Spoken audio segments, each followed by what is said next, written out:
prescription এখন কোনে লিখিব পারে কোনজন ব্যক্তিয়ে এই প্রেসক্রিপশনখন লিখিছে এই প্রেসক্রিপশনখন লিখার কারণে তেও যোগ্য হয় নে নহয় প্রেসক্রিপশন এখন কোনে লিখিব পারে ইয়াত ভেটেনারি প্ৰেসক্ৰিপশনৰ বিষয়ে আলোচনা কৰা হ'ব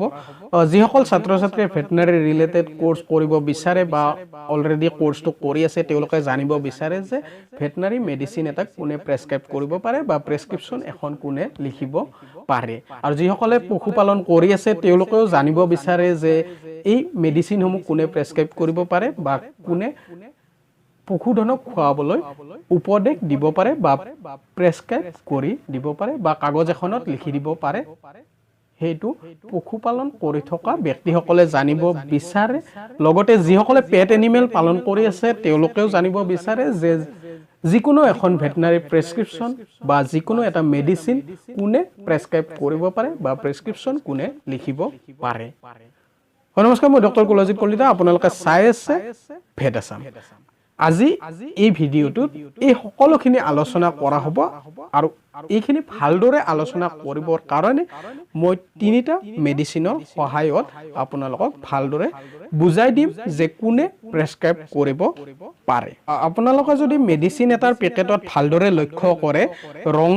ৰঙৰ আখৰেৰে তাত উল্লেখ কৰা থাকে যে not for human use for animal treatment only অৰ্থাৎ যিখিনি ভেটেনাৰি মেডিসিন থাকে সেই মেডিসিনখিনি অকল এনিমেলৰ ক্ষেত্ৰতে ব্যৱহাৰ কৰিব পাৰে আৰু যদি ইয়াৰ কম্পোজিশন একেও থাকে তথাপিতো আপোনালোকে হিউম্যানত ব্যৱহাৰ কৰিব নোৱাৰে এই মেডিসিনখিনি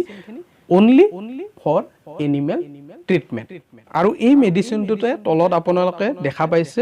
ৰঙা বক্স এটাৰ ওপৰত উল্লেখ কৰা আছে schedule H drug warning to be sold by retail on the prescription of a registered veterinary practitioner only এতিয়া এই ৰেজিষ্টাৰ্ড ভেটেনাৰি প্ৰেক্টিশনাৰ কি হয় এই সকলোখিনি সম্পূৰ্ণকৈ আলোচনা কৰা হ'ব তাৰ আগতে আৰু দুটা মেডিসিনত চাইলো কি উল্লেখ কৰা আছে মেডিসিনৰ পেকেটটোত কি উল্লেখ কৰা আছে সেইখিনি চাইলো এইটো মেডিসিনত উল্লেখ কৰা আছে শিডিউল H1 প্ৰেসক্ৰিপশন ড্ৰাগ কোশন দিয়া আছে it is dangerous to take this preparation except in accordance with the veterinarian advice অৰ্থাৎ ভেটেনাৰিয়ানৰ এডভাইস নোলোৱাকৈ এই মেডিসিনটো ললে ডেঞ্জাৰাস হ'ব তাৰ পাছত উল্লেখ কৰা আছে not to be sold by retail without the prescription of a registered veterinary practitioner ইয়াতো সেই একেখিনি কথা উল্লেখ কৰা আছে যে ৰেজিষ্টাৰ্ড ভেটেনাৰি প্ৰেক্টিশনাৰে প্ৰেসক্ৰাইব কৰিলেহে বিক্ৰী কৰিব পাৰিব বা ৰিটেল কৰিব পাৰিব এতিয়া আন এটা ড্ৰাগত চাই লৈছো কি উল্লেখ কৰা আছে schedule H prescription drug caution not to be sold by retail without the prescription of registered veterinary practitioner ইয়াতো সেই একে কথাটো উল্লেখ কৰা আছে ৰেজিষ্টাৰ্ড ভেটেনাৰি প্ৰেক্টিশনাৰ আসলতে এই ৰেজিষ্টাৰ্ড ভেটেনাৰি প্ৰেক্টিশনাৰ কি হয় এই বিষয়ে আলোচনা কৰিম ৰেজিষ্টাৰ্ড ভেটেনাৰি প্ৰেক্টিশনাৰ হ'বলৈ হলে ক্যান্ডিডেট এজনে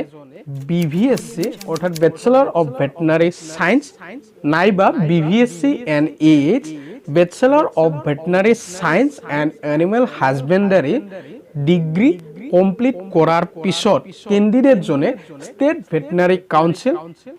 আমাৰ অসমৰ কাৰণে হৈছে এভিসি আসাম ভেটেনাৰি কাউন্সিলত ক্যান্ডিডেট জনে ৰেজিষ্ট্ৰেচন কৰিব লাগে নাইবা VCI veterinary council of India registration কৰিব লাগে আৰু ৰেজিষ্ট্ৰেচন হৈ যোৱাৰ পিছত ক্যান্ডিডেট এজনে ৰেজিষ্টাৰ্ড ভেটেনাৰি প্ৰেক্টিশনাৰ হিচাপে কাম কৰিব পাৰে তেখেত এজন প্ৰাইভেট ভেটেনাৰি প্ৰেক্টিশনাৰো হ'ব পাৰে বা গভৰ্ণমেণ্ট ভেটেনাৰি প্ৰেক্টিশনাৰো হ'ব পাৰে এতিয়া আপোনালোকে ভালদৰে বুজি পালে যে ৰেজিষ্টাৰ্ড ভেটেনাৰি প্ৰেক্টিশনাৰ কোন হয় গতিকে যিকোনো এটা মেডিসিন পশুধন হওক বা আপোনাৰ অতি মৰমৰ পেট এনিমেলটো খোৱাৰ আগতে মেডিসিনটো এবাৰ কি লিখা আছে কাৰণ এইখিনি কথা ৰঙা আখৰেৰে লিখা থাকে কোনে এই মেডিসিনটো আসলতে প্ৰেসক্ৰাইব কৰিব পাৰে বা এডভাইস কৰিব পাৰে সেই সকলোখিনি উল্লেখ কৰা থাকে গতিকে আপোনালোকে গম পালে যে প্ৰেসক্ৰিপশন এখন কোনে লিখিব পাৰে